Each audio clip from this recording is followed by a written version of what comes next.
My name is Cyprian Kane, and this is our brand new podcast. You'll be happy to know that I'm joined this evening with Martin Markovich, who's going to be talking to me about everything from the Cold War to Elvis Presley. But in the meantime, let's start with a little number. I was gone for a little while, so...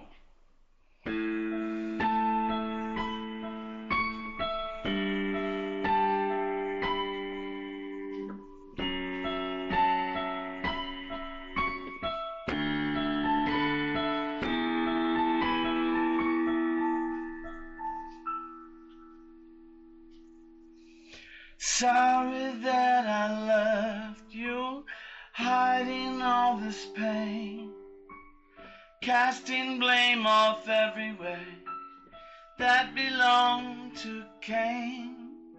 But I'm sick and tired of running, and I want to find my way.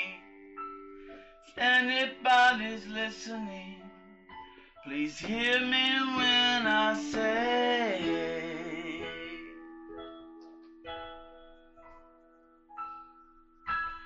it was never you.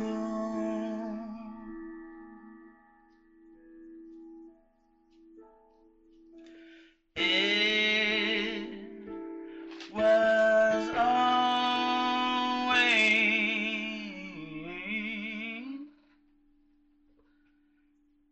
Kane.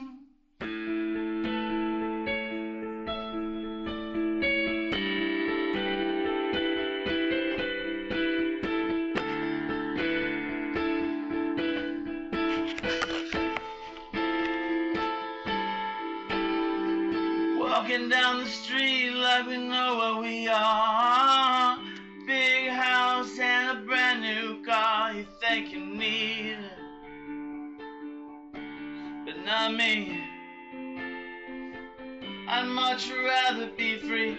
Isn't working, so we gave it a kick. It's got a slide design, but then my head is so thick I can't see. Isn't letting go unless you really know you needed it to be. Oh yeah, alright. So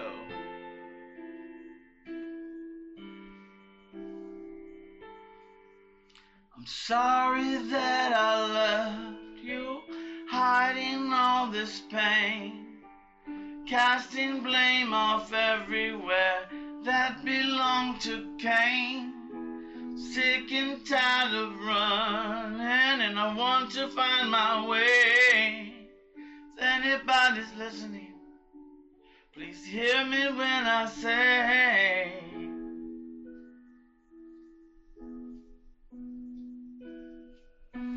it was never you.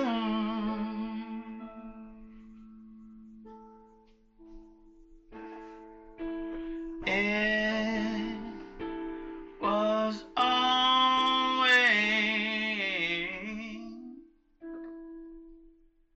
the Cyprian Kane Show. Welcome, people, to my show. We have a wonderful show in store for tonight. There's so many things that we want to get to.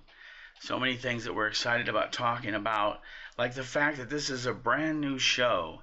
It's the very beginning of a journey that we're going to take together for you out there in listener lands. The ones I like to call my dear friends with gentle hearts. Dear friends with gentle hearts, we have a wonderful show today. And I want to introduce my special guest. It's Martin Markovich. He's writing a story about the Cold War. And we're going to get into a discussion here that spans much more than that. But let's start by introducing him. Hi, Martin. How are you doing? Hey, Cyprian. I am doing great. Delighted to be with you for your first show. And as we discussed, I'm hoping to do a series of podcasts myself on the Cold War later on this year. Here we are on January 1st, 2024. And my understanding is we're mostly going to be talking about 60s rock, and then if we have time, a little bit about silent movies, two phenomena which are parallel in a lot of ways, and delighted to be here. Let's get into that. This idea about 60s music, I don't know what happened in the 60s, but it just seemed to me, now this is from my perspective, I was born in 71, Martin, but however, my perspective is something happened in the 60s where it just blew up musically. What do you think? Well, I think, yes, there was a big, we say the 60s, actually most of the action that people of my generation, I remember the 60s as a kid.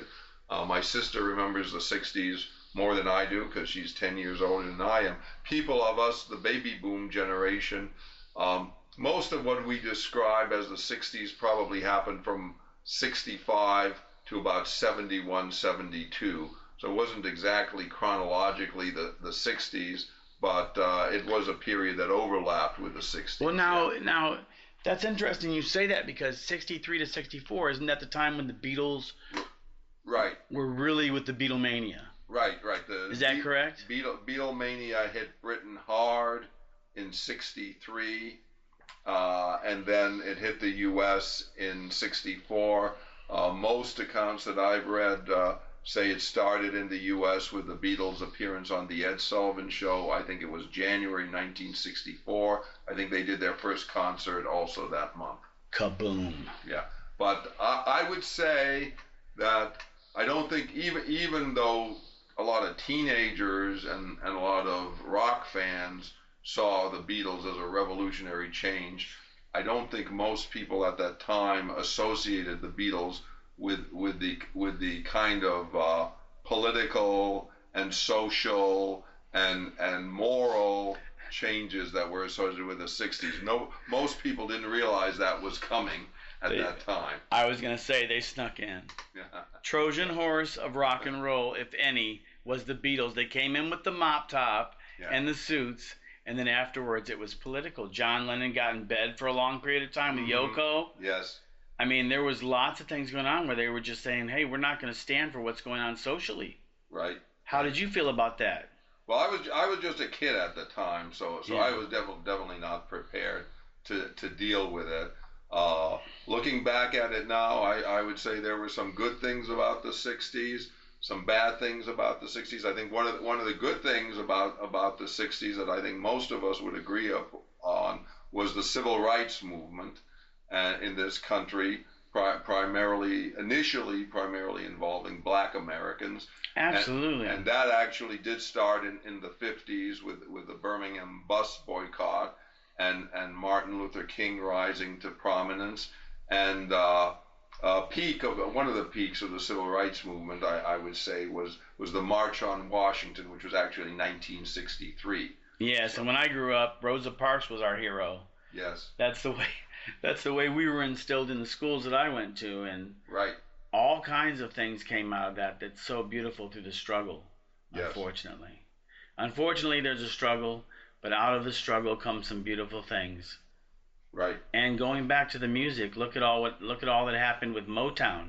Right. I don't even know if that's on our syllabus. But seriously, when you think about what was happening while the civil rights movement was going on. Yes. Here's in the 68 riots, for instance. Yes, in Detroit. Yes. Yes. Boom, all this music is still coming out. Yep. Yeah, well, Motown, I certainly advise you, Cyprian, to do a show on Motown. Did you hear that, folks? We're doing a show on Motown, and he's going to be my special guest. Again, I hope. Yes, and the biggest star of Motown was the Supremes, who had 12 #1 hits in the 60s. And, of course, Stevie Wonder got his start on Motown in the 60s and then became probably the most influential star of the 1970s. Yes. And many other great Motown acts, The Temptations, Marvin Gaye. I was going to say, Marvin, they called King Midas. Yes. Because of his ability to touch anything and turn it to gold. Yeah, the great Marvin Gaye. The Jackson 5. Oh, my goodness. And Michael Jackson's participation in them. And many of the Four Tops and many other groups. The Spinners.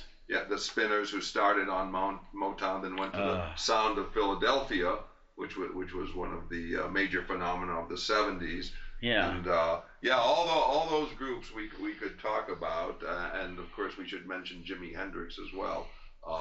So Yes. there's a lot there, and both black and white artists who contribute. I believe what Chuck Berry said. He said that music has no color. Mhm. And I really truly believe that no matter what race, ethnicity we are, whatever, there's a song in your heart, and as long as you follow that as clearly as day, you'll be all right. Just be true to yourself. Yeah, and Chuck Berry, who I believe was the founder of rock and roll. He's coming out with this, folks. He just said, Martin just said on tape. Go ahead. Chuck Berry was the founder of rock and roll. There were some rock and roll artists before him. The founder. But he is if I had to name one person as the founder, it was him, because he developed the most characteristic styles of rock and roll. He had an enormous influence on John Lennon and the Beatles. Oh yeah. Who recorded several of his songs. The best things in life are free. That's Motown. Actually. That's Motown, yeah. But I remember that when they did. Yeah, and the Rolling Stones recorded many Chuck Berry songs. Well, my impression was, when I read about these guys growing up, was that anybody from Jimmy Page, not just Jimmy Page, but like, you mentioned the Beatles, the Stones, everybody from that whole British, Clapton, everybody, they were all fans of Robert Johnson, all fans of the early blues, and they stood on the shoulders of those giants in order to create what they did.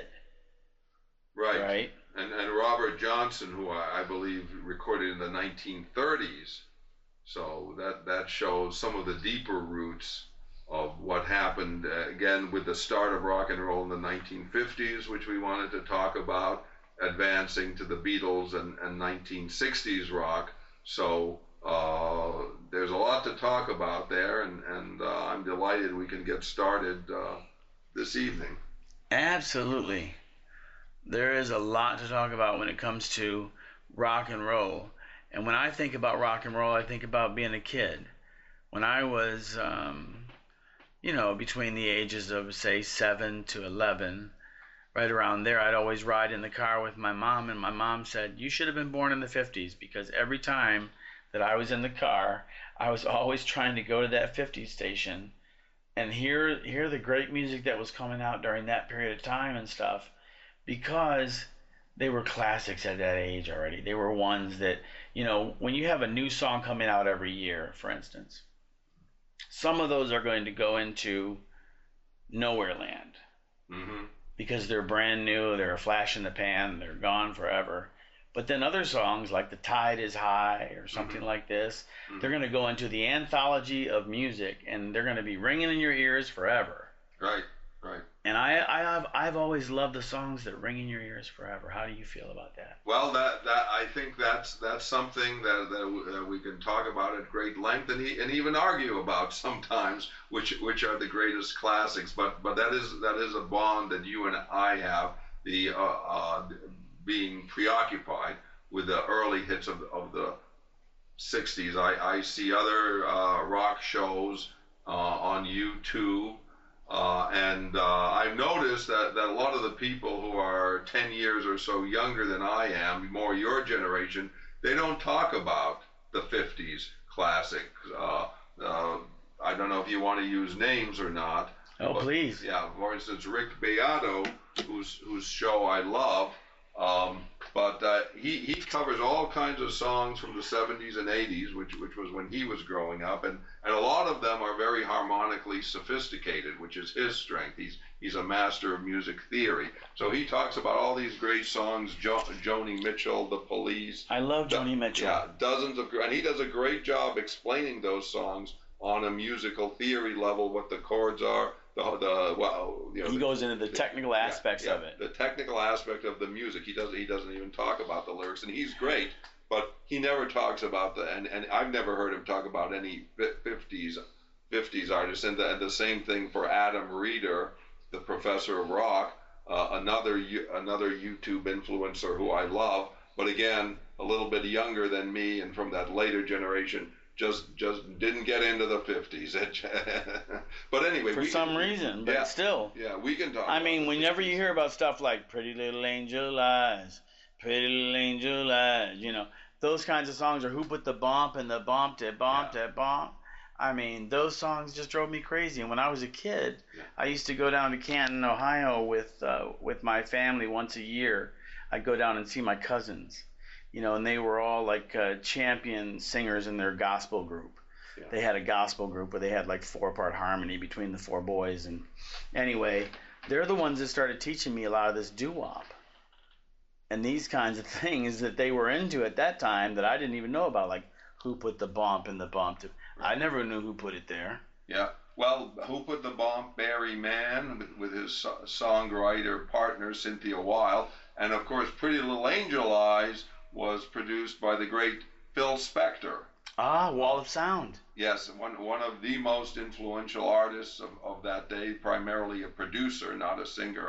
A man who unfortunately had a very tragic life, which ended very sadly, as did Elvis and as did a lot of the other people we talk about. But we're talking about the top 10 influences on rock and roll. Yes. I think we need to include Phil Spector. I think Phil Spector belongs in that. Yes. So yeah, Pretty Little Angel Eyes, one of his earlier efforts. How it shows maybe shows a little bit of the transition from the doo-wop sound of the very early rock period to the Wall of Sound. Yeah. Of Phil Spector, which influenced most of rock and roll. Yeah, and then tell me about this, because this one blows my mind. Uh-huh. What was up with the Beach Boys? I mean, they came out of nowhere. I mean, seriously, their sound. Yeah. He was like Rachmaninoff in the studio. Right. Brian Jones. Right. I mean, not Brian Jones. Wilson. Wilson. I'm sorry, Brian Wilson. But I mean, seriously, what they were doing with Good Vibrations and songs like that blew my mind as far as a whole different level of what you could do with transitioning what you learned from doo-wop. Yeah.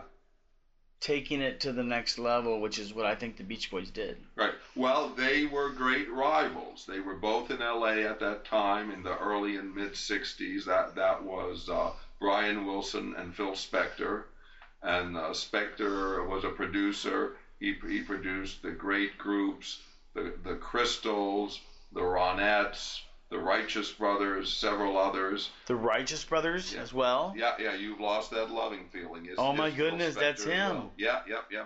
So he and also Ike and Tina Turner, the great Review, Tina Turner, who just died in 23. God bless her soul. Yeah, but they had a rivalry. They were both in L.A. for most of the time. Spector had one foot in New York as well. But Spector went to L.A. and used the great studio musicians in L.A. Hal Blaine, the great drummer, and Brian Wilson. The first few Beach Boys recordings were just him and the band, and he was a great musician. And Carl Wilson learned Chuck Berry guitar, and Dennis Wilson beat those drums with great enthusiasm. Yes. And Mike Love, the singer, and Al Jardine, the other guitarist. And the first few singles and albums of the Beach Boys were just the 5 guys and a couple other people playing. Then, as Brian became more sophisticated, he needed that bigger sound. He used bigger instruments. He used orchestras. He, of course, used the theremin on Good Vibration. So as his sound became bigger and more sophisticated, he needed to use those studio musicians. And he used most of the same studio musicians as Phil Spector did on his recordings, and it became a rivalry between them. They tried to top each other, and they also both tried to top the Beatles, who were active at the time, and the Beatles tried to top them. Impossible to do. I'm glad you brought it up. All right, let's talk about the greatest band ever. The Beatles. The Beatles. It's undisputed. Well, certainly. And there's reasons why we say this. We're not just saying this just to say it. Right. Well, I believe, as I write in my Cold War book, I believe everybody is entitled to freedom, and I respect everybody's opinion, and I understand people from different generations, different backgrounds will have different opinions. As do I. As to who is the greatest. Yes. But for me, the Beatles are the greatest rock band. and they They did, changed the world. and also, but which is the greatest is a subjective judgment. But in terms of what is an objective judgment, no other rock band had more sales than the Beatles did relative to their era, and I don't think any other rock band had as much influence as the Beatles did. But the sales numbers just cannot be disputed. And Yes. so the Beatles were number one in that respect, and they were a great band. Like other people, they had their personal problems, and they unfortunately they contributed to the spreading the use of drugs. Everybody has a good side and a bad side, but as a musical group, they were very serious. They were generally straight mentally when they recorded, and they were an incredible band. I'm sure, expecting and hoping that we have a lot of listeners in the younger generation. Some people who are listening may not know much about the Beatles. So the Beatles was a band. They played instruments and sang. There were four performers. They were not only the most popular band of the 1960s, but they also had very heavy radio airplay through the 1970s. And of course, a lot of us still like their music. Their four band members were John Lennon, who played rhythm guitar, Paul McCartney, who is still alive, who played bass guitar, George Harrison, who played lead guitar, and all the members sang, and Ringo Starr, the drummer, who is also still alive and also sang. And that was definitely part of their greatness, that even though they all grew up in Liverpool, even though the band was together for a good while before they got famous, they all had different voices. They all had good voices, different voices, and that was part of the variety of styles that they embraced. And I think one of the things that made them so great, and that really characterized the 60s. The 60s was a time of very rapid change, and the Beatles contributed to that in a variety of ways.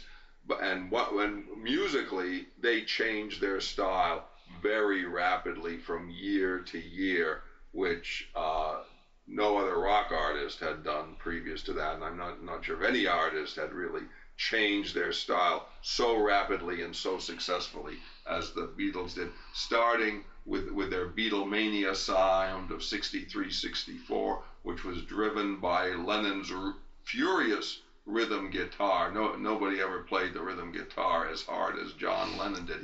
He's very famous as being a great believer in peace, as being, a lot of people view him as a philosopher. A lot of people love his great lyrics, which I do as well, but we can't deny his musical significance as an incredibly dynamic and innovative rhythm guitarist, and that's what drove the Beatles' hits, especially in the early years. Then for a little while with their Rubber Soul album, they went to a softer, more acoustic sound, more melodic, and that's one of their best albums, and another great classic.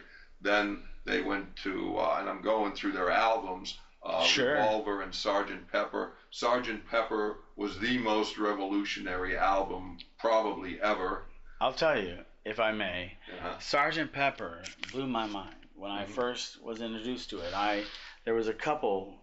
Well, there was actually a family that got they got thrown out down the street, Mm-hmm. and all of their stuff was on the edge of the street. And I went down there and I was looking through things as everybody else was, and there was an album of Sgt. Pepper's sitting there, but it had a trumpet that was shaped like a heart on the front of it in a white cover, and it said Sgt. Pepper's by the Bee Gees and Frampton. Okay, the cover, Yes. movie and album.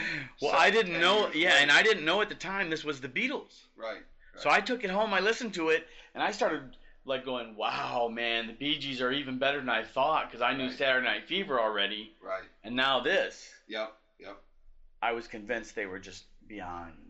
Right. anything But they I didn't ever write the songs. No, later on I finally got a copy of the original album with Lovely Rita Meter Maid and a couple other songs that didn't make the movie. Right. And that was fantastic as well. Yep. So anyway, that was one of the things that the Beatles were able to do that at the time, despite their spectacular success of 63, 64, not only did they sustain that for album after album, producing 2 or 3 albums a year, but then they topped it, at least in terms of sales. There's no disputing the fact they topped that in terms of album sales with their Sgt. Pepper album, with its very colorful cover, with its reference to LSD, with all the things that it brought in, its orchestral sounds, use of trumpets, like you mentioned. It revolutionized rock right away, even though they had started experimenting with some of those same things in their previous album, Revolver.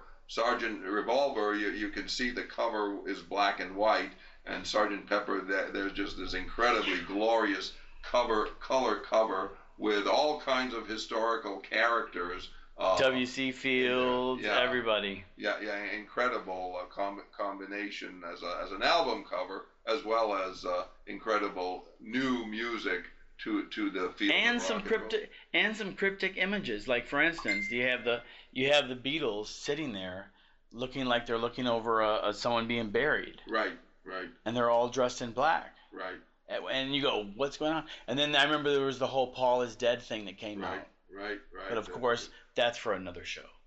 Indeed, that attracted a lot of attention, and I could say I have a little bit of insight into that, but I like I say, we got a lot of stuff to cover today. So anyway, they topped themselves both statistically in terms of sales and in the perceptions of most members of the baby boom generation with that Sgt. Pepper album. And then they continued as long as they stayed together as a band to produce number one hit after number one hit and great album after great album. And what I was going to say about this as well is that from my perspective as an artist, I can say that the Beatles, to me, they covered so much ground as far as doing one type of music, from Obla-Dee, Obla-Da to, then Captain Marvel, wrapped in right between the eyes, and just everything that they did, Helter Skelter,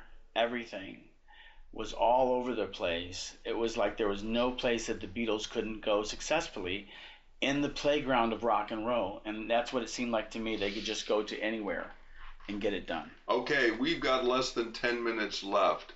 Do you want to backtrack to Elvis, or do you want to talk more about the peers of the Beatles? Well, I think that we need to talk about the king of rock and roll. Absolutely. So let's go into Elvis for our last 10 minutes, ladies and gentlemen. This is all about Elvis. A hunk of burning love. Yep.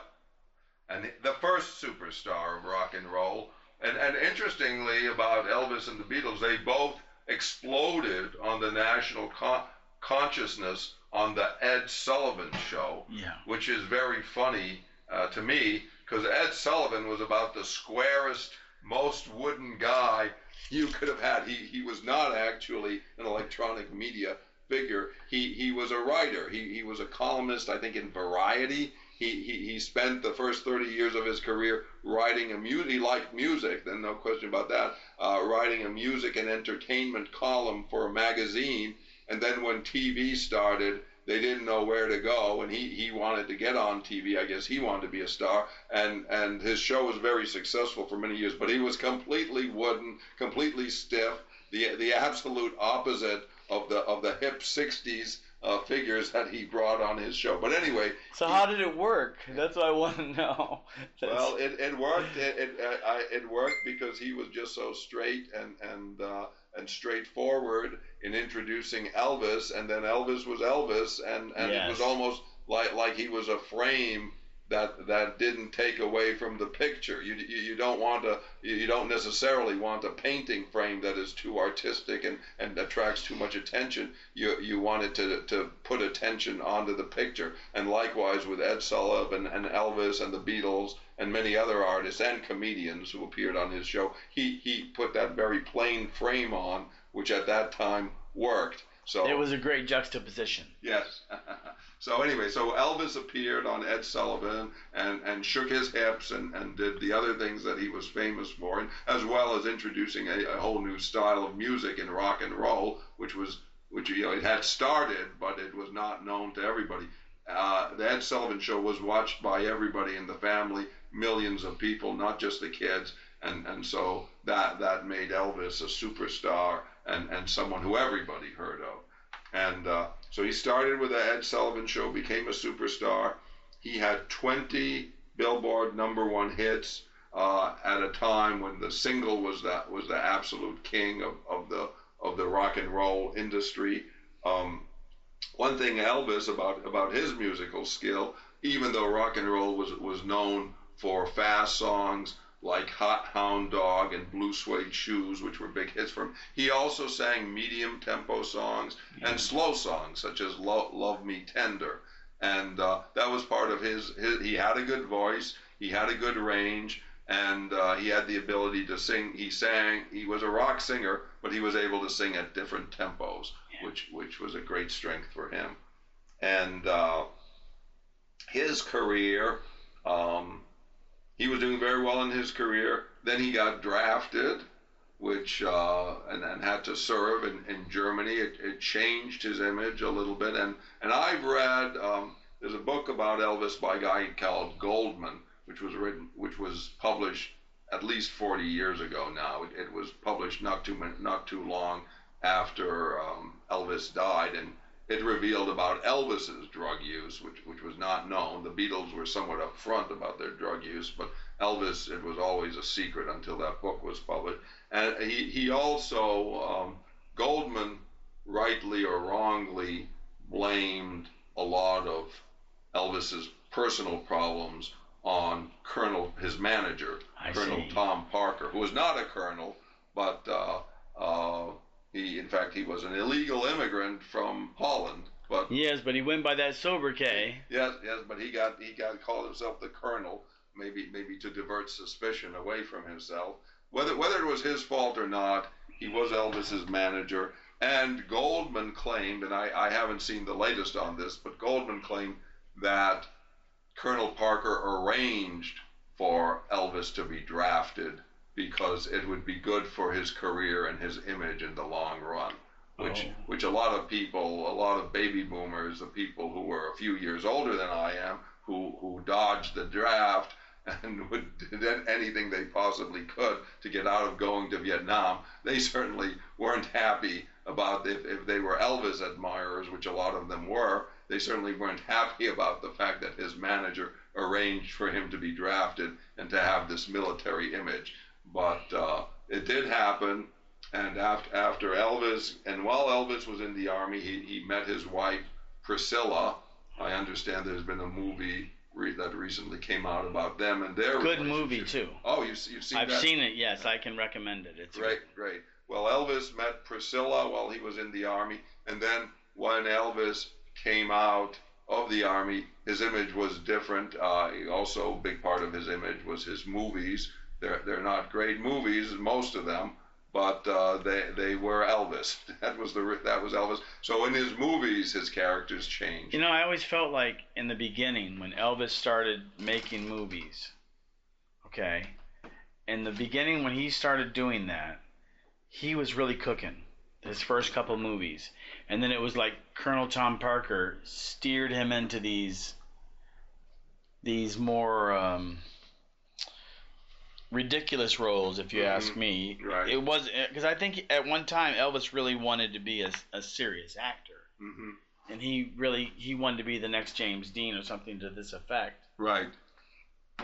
And he was prevented by doing so because of the scripts that he was given. He was never able to show whether he could have done it or not. But I think his early work kind of shows that He was cooking on a couple of those movies. Well, I haven't seen most of them, so I will hold back. But amazingly, Cyprian, we have run out of time. Have we run out of time? I'm going to let you wrap up. Okay, let's wrap it up. Remember, folks, you're listening to WTRP Radio Trip. This is our first episode. Soon to come, more episodes. We have to go on more about this particular subject because of the fact that there is so much more to discuss. But we'll do that in a new episode. In the meantime, we hope you enjoyed the show. God bless. Take care. And rock on.